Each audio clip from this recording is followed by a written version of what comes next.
the Caps, man. I had a gut feeling going into this one. I tweeted out the pick. I felt like the Caps were going to win. You give me Lindgren versus Lyon. I'm going to take Lindgren right now.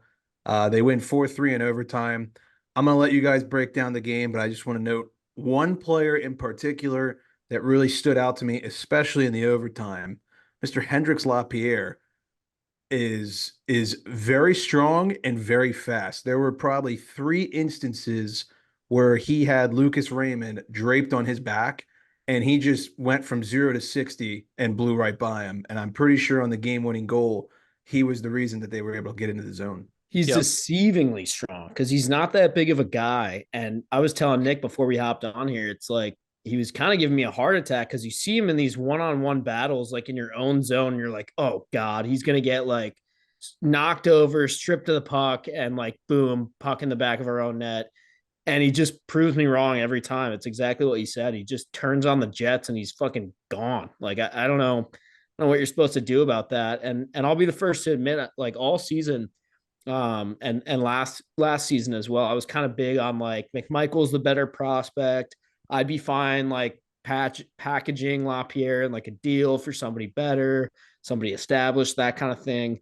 But I am happy to say I was dead wrong about that. I don't know if I would say who's better, Lapierre or McMichael. Not really.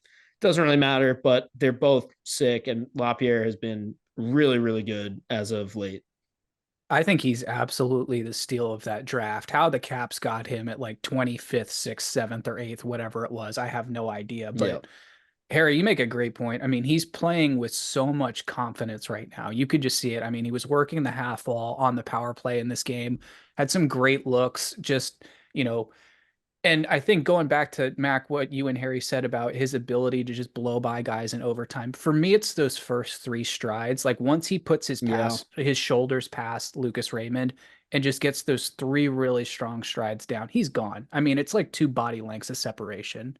And I Yeah. don't know anyone that's going to make up that distance to make a play on that.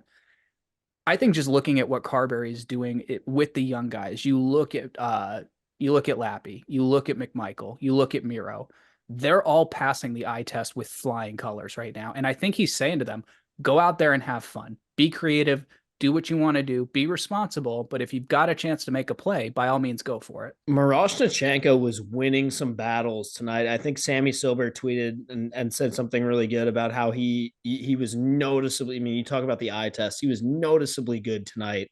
Even though the one fall he makes kind of a bad turnover, and that leads to the Kane goal that tied it up and ultimately got the Wings a point. But hey, what are you gonna do? Learning moment. They'll watch the video. They'll figure it out. We ultimately got the 2 points, so I'm not too worried about it.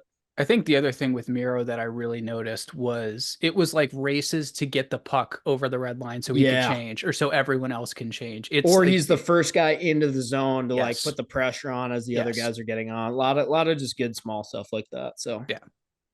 And shout out Dylan Strome. He had 2 goals out in that game, the OT winner. I unreal. think I think they said on the broadcast that's his 3rd overtime winner this season.